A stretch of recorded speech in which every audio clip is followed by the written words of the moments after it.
បាទសួស្តីបងប្អូនអ្នកគ្នាថ្ងៃនេះខ្ញុំបាទចន្ទថសូមធ្វើវីដេអូបង្ហាញទាក់ទងទៅនឹងកម្មវិធីមួយដែលយើងវិនិយោគជាមួយរូបិយប័ណ្ណ cryptocurrency ដែលកំពុងតែល្បីល្បាញពីពេញពិភពលោកនោះបាទគឺ Bitcoin បាទអញ្ចឹងបងប្អូនដែលមានបំណងចង់វិនិយោគជាមួយនឹង Bitcoin ថាតើយើងវិនិយោគជាមួយ Bitcoin យើងត្រូវធ្វើរបៀបម៉េចហើយយើងអាចស្វែងរក Bitcoin នឹងតាមរយៈណាគឺបងប្អូនអាចទស្សនានៅវីដេអូឃ្លីបដែលខ្ញុំបានបង្ហោះនេះបានបាទហើយក៏កម្មវិធីមួយនេះដែរគឺមានឈ្មោះថាកម្មវិធី Housing បាទគឺជាកម្មវិធីនៅក្នុងការដែលយើងជួលនៅបច្ចេកវិទ្យានៅក្នុងការម៉ាញដើម្បីយើងទទួលបាននៅតួលេខ Bitcoin ដើម្បីឲ្យចូលទៅក្នុងកតាប Bitcoin របស់យើងបាទអញ្ចឹងនៅពេលដែលបងប្អូនធ្វើការចុះឈ្មោះដំបូងគឺក្រុមហ៊ុនថែមឲ្យយើងចំនួន 15K8 នេះបាទនេះគឺជាការលើកទឹកចិត្តសម្រាប់ការចុះឈ្មោះលើដំបូងបាទអញ្ចឹងគ្រាន់តែពេលបងប្អូនធ្វើការបើក link ហើយបងប្អូនឃើញនៅផ្ទាំង dashboard បែបនេះគឺបងប្អូនគ្រាន់តែចុចនៅកន្លែង post នេះទៅបាទអញ្ចឹងនៅពេលដែលបងប្អូនចុចនៅកន្លែងពណ៌ត្រួយចេញហ្នឹងហើយគឺចេញកន្លោនបែបនេះមកបងប្អូនគ្រាន់តែយក Gmail បាទគ្រាន់តែយក Gmail បងប្អូនដាក់ចូលបាទដាក់ចូលនៅក្នុងកន្លោននេះហើយចុចកន្លែងពណ៌ខៀវនេះបញ្ជូនបាទអញ្ចឹងយើងរងចាំចន្លោះពីប្រហែលជា10នាទីនឹងមានសារចូលក្នុង Gmail ហើយយើងយកសារនៅក្នុង Gmail ដើម្បីយកមកបើក account នឹងតែម្ដងបាទអញ្ចឹងនៅពេលដែលយើងមានសារចូល Gmail ហើយបងប្អូនចុចនៅកន្លែងនេះបាទកន្លែងនេះខ្ញុំកំពុងទៅវាហ្នឹងបាទយើងចុចហើយយើងគ្រាន់តែដាក់ Gmail របស់យើងបាទដែលយើងបានចុចបញ្ជូនមុននឹងបន្តិចបន្ទាប់មកទៀតយើងដាក់នៅpassword របស់យើងបាទដែលបាន message ចូលមកតាមរយៈ Gmail បាទឥឡូវខ្ញុំធ្វើការវាយបាទបន្ទាប់ពីខ្ញុំបានវាយនៅ password របស់ខ្ញុំបាទហើយឥឡូវនេះខ្ញុំធ្វើការបញ្ជូនបាទខ្ញុំចុចពាក្យ login ដើម្បីធ្វើការបញ្ជូនបាទបន្ទាប់ពីយើងបញ្ជូនហើយយើងគ្រាន់តែចុចកន្លែងនេះបាទដើម្បីយើងចូលទៅផ្ទាំងខាងក្នុងរបស់យើងបាទបន្ទាប់មកយើងឃើញនៅផ្ទាំង dashboard នៅក្នុងកម្មវិធី Mine បាទអានេះគឺជាកម្មវិធី Mine របស់ខ្ញុំបាទជាម៉ាស៊ីនទី2របស់ខ្ញុំបាទគឺការ Mine របស់ខ្ញុំនេះគឺខ្ញុំបានទិញនៅគីឡូនៅម៉ាស៊ីនទី2នេះមានចំនួន 21567 គីឡូបាទអញ្ចឹងការ Mine របស់ខ្ញុំប្រចាំថ្ងៃបាទគឺបានចន្លោះចាប់ពី$106ទៅ$112បាទគឺជាការទទួលបានជាប្រចាំថ្ងៃនៅក្នុងម៉ាស៊ីនទី2របស់ខ្ញុំនេះបាទអញ្ចឹងខ្ញុំធ្វើការបង្ហាញនៅពេលដែលយើងបង្កើតលើដំបូងបាទពេលដែលយើងបង្កើតលើដំបូងពេលដែលយើងចូលមកហើយយើងចុចនៅកន្លែងសិទ្ធិនេះដើម្បីយើងចូលទៅដាក់នៅ address blockchain Bitcoin របស់យើងដើម្បីឲ្យលុយដែលម៉ាញបាននឹងចូលទៅក្នុងកតាប Bitcoin របស់យើងបាទឥឡូវយើងចុចពាក្យ setting បាទពេលដែលចុចមកគឺនៅក្នុងកន្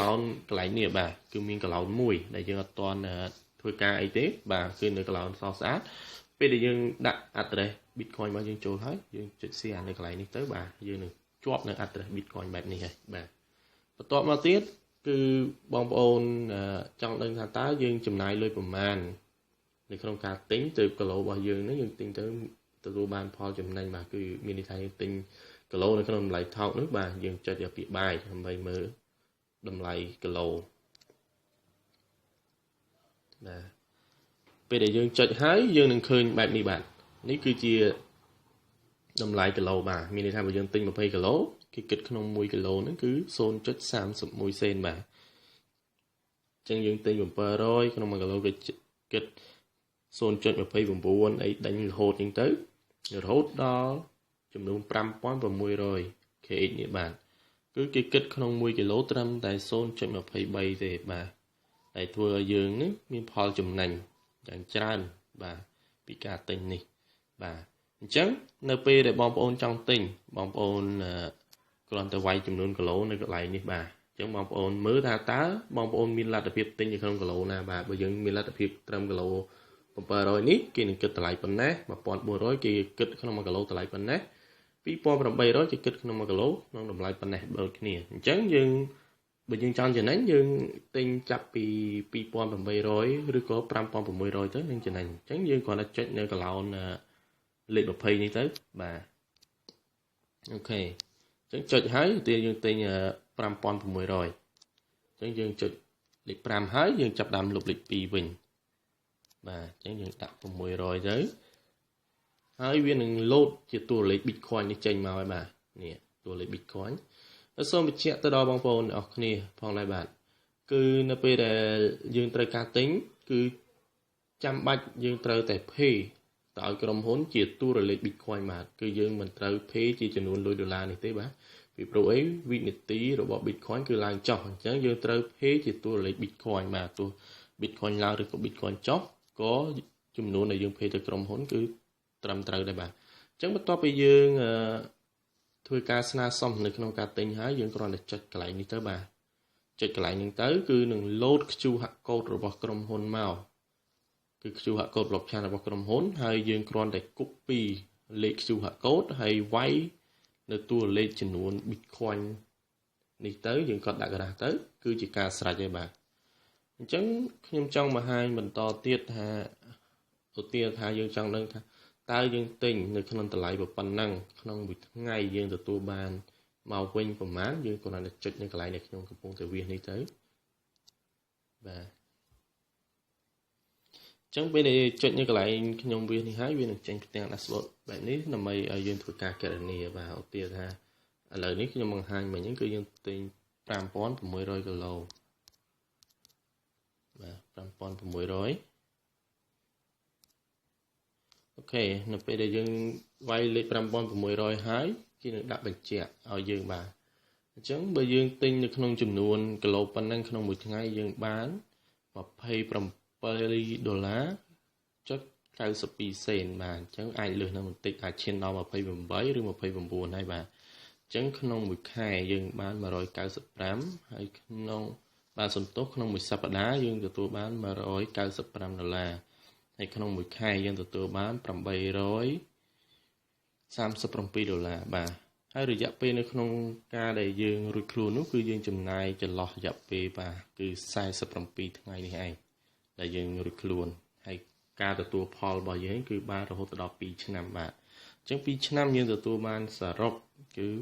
2382ដុល្លារបាទនេះគឺជាអត្ថប្រយោជន៍នៃការវិនិយោគជាមួយរូបិយប័ណ្ណ cryptocurrency ដ៏ល្បីល្បាញបាទគឺ Bitcoin អញ្ចឹងសិនជាបងប្អូនដែលមានលុយហើយមិនចង់ខាត់ពេលវេលានៅក្នុងការវិនិយោគជាមួយប្រភេទ coin ផ្សេងៗតែបងប្អូនចំណាយលុយហើយគឺមិនងាយនឹងឃើញនៅអត្ថប្រយោជន៍ហើយមានការបន្ថយបន្ថានមិនដឹងថាអូតែ coin ហ្នឹងហើយក្រោយគេចាយអត់យកទៅទិញតំណែងនៅកន្លែងណាបានយកទៅប្រើការនៅកន្លែងណាបាននោះគឺបងប្អូនអាចវិនិយោគជាមួយនឹង Bitcoin តែម្ដងបាទដែលជារូបិយប័ណ្ណ cryptocurrency ដែលមានការទទួលស្គាល់ពីពេញពិភពលោកតែម្ដងហើយសូមបញ្ជាក់ទៅដល់បងប្អូនទាំងគ្នាថាការវិនិយោគជាមួយរូបិយប័ណ្ណ cryptocurrency Bitcoin នេះបាទគឺយើងមិនចាំបាច់ចំណាយលុយច្រើនដូចខ្ញុំបង្ហាញមិញក៏បានដែរបាទគឺយើងមានត្រឹមតែ6ដុល្លារឬក៏7ដុល្លារគឺយើងអាចវិនិយោគជាមួយរូបិយប័ណ្ណ cryptocurrency Bitcoin នេះផងដែរបាទអញ្ចឹងជាឱកាសល្អមែនទែនសម្រាប់បងប្អូនដែលចាប់ឱកាសយក Sweet Coin ផងដែរបាទពីព្រោះ Sweet Coin ពេលដែលយើងលក់ coin ហើយយើងអាចដកលុយតាមរយៈ blockchain របស់ Bitcoin បាទមានន័យថាយើង pay លុយពី cash account របស់ Sweet Coin ចូលមកកតា Bitcoin ហើយយើងអាចយកនៅលុយនៅក្នុង Bitcoin នោះយកមកជួលនៅម៉ាស៊ីនម៉ាញនេះគឺយើងនឹងទទួលបានផលចំណេញយ៉ាងខ្ពស់មែនទែនបាទហើយក៏សូមបញ្ជាក់ម្ដងទៀតបាទនេះគឺជាតួលេខបាទនេះជាម៉ាស៊ីនទី2របស់ខ្ញុំទេបាទហើយតួលេខដែលខ្ញុំទទួលបានគឺក្នុងមួយថ្ងៃគឺ100ដុល្លារជាងអញ្ចឹងជាចុងក្រោយបើសិនជាបងប្អូនដែលមានចំណាប់អារម្មណ៍នៅក្នុងការវិនិយោគដែលចង់ទទួលបានជោគជ័យយ៉ាងពិតប្រាកដជាមួយរូបិយប័ណ្ណ cryptocurrency នៅតាមប្រព័ន្ធអ៊ីនធឺណិតនោះគឺបងប្អូនអាចទំនាក់ទំនងមកកាន់ខ្ញុំបាទចន្ទថុលបានបាទតាមរយៈលេខទូរស័ព្ទ010 4968 3457ហើយបើសិនជាបងប្អូនណាដែលមាន Bitcoin ហើយចង់លក់ឬក៏ចង់ទិញ Bitcoin នោះក៏អាចទំនាក់ទំនងមកកាន់ខ្ញុំបាទចន្ទថុលបានដែរបាទហើយអញ្ចឹងសូមបញ្ជាក់លេខទូរស័ព្ទម្ដងទៀតបាទគឺ010 4968 3457បាទអញ្ចឹងជាចុងក្រោយក៏សូមជូនពរទៅដល់បងប្អូនអ្នកគ្នាឲ្យជួបប្រទះនូវសុខភាពល្អនិងសំណាងល្អគ្រប់ពេលវេលាបាទសូមអរគុណនិងសូមជម្រាបលា